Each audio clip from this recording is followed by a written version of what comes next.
විපක්ෂ නායක සජිත් ප්‍රේමදාස මහතාගේ ප්‍රධානත්වයෙන් සිදු කෙරෙන හුස්ම වැඩසටහන යටතේ රාජාංගනීය යාය-11 ප්‍රාදේශීය රෝහලට රුපියල් ලක්ෂ 28ක් වටිනා රෝහල් උපකරණ ලබා දීම සිදු කෙරුණා. කරන විශිෂ්ට සේවයට අපි සුබ කරනවා.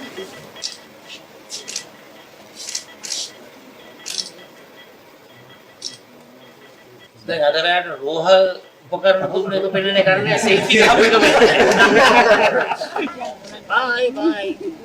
මේ රෝහල් ඇත්ත වශයෙන්ම සුලිකුණාටුවෙන් කොටු වුණු රෝහලක්. මේ අවට හැම ගමක්ම සුලිකුණාටු උදුර නිසා, ගම් වතුර තත්ත්වය නිසා විපතටපත් වුණා. ටකරන් කෑල්ලකට ලක්ෂ 10ක් දෙනවා කියපු වර්තමාන රජය අඩුම තරමේ පූර්ණ හානි සිදු වුණු නිවෙස් වලට ඒ ලබා දෙන ලක්ෂ 50 ආධාරයවත් එහෙමත් නැත්නම් පදිංචියට නුසුදුසු ප්‍රදේශ වලට අවශ්‍ය ඉඩම් ටිකවත් ලබා දෙන්නට කටයුතු කළ නැහැ කියලා. ජනතාවගේ ජීවිතත් එක්ක සෙල්ලම් කරන්න